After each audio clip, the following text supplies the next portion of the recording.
যে ছেলেটা প্রিয় মানুষদের বিদায় দিয়া এই দূর প্রবাসে পাড়ি দেয় সেই বোঝে যে এই দূর প্রবাসের কষ্টটা কতটা ভয়ানক। দেখো, তুমি যে প্রবাসীকে প্রবাসী বলো, একবারও কি খুঁজে দেখছো এই প্রবাসীর মনের ভিতরটা কতটা কষ্টদায়ক?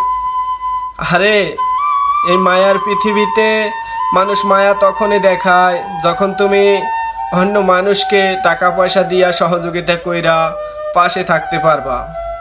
দেখো, যখন প্রয়োজন হয় তখন অনেক মানুষে খোঁজ নেয়, তাছাড়া কেউ কখনো খোঁজও রাখতে চায় না।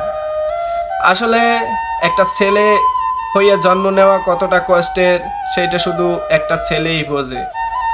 দেখো, যখন একটা ছেলে মধ্যবিত্ত ঘরে জন্ম নেয় তখন বুঝতে পারে যে মা বাবা না খাইয়ে থাকে, আমার কিছু একটা করতে হইবে। যখন ক্লাস 5-এ পড়া ছেলেটা সংসারের দায়িত্ব নেওয়া শুরু করে সেই বোঝে টাকা পয়সার গুরুত্ব কত।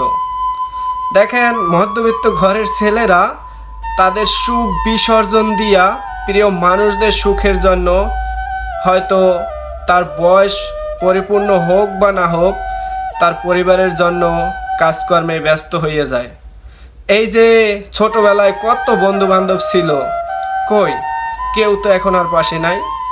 কর্মব্যস্ততায় সবাই ব্যস্ত। আসলে আমাদের সমাজে মানুষ যে যার ব্যস্ততা নিয়ে অনেক ব্যস্ত থাকে। সমাজটা আসলে কতটা কঠিন একটা মধ্যবিত্ত ঘরের ছেলেই বোঝে।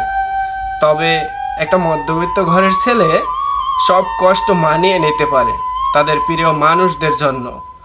দেখুন, যখন সে এই দূর প্রবাসে আসে প্রিয় মানুষদের দুঃখ কষ্ট সব কিছু ভুলানোর জন্য, একটা সময় সেই দূর প্রবাসী সকল প্রিয় মানুষদের হাসি দেখার জন্য নিজের কষ্ট ঠিকই বিসর্জন করে যায়, বছরের পর বছর টাকা ঠিকই পাঠায়। তবে একটা সময় ওই প্রবাসীকেই শুনতে হয়, এই দূর প্রবাসে থাইকা সারা বছর কি করলি। আসলে বাস্তবতা অনেক কঠিন, বাস্তবতা অনেক ভয়ানক।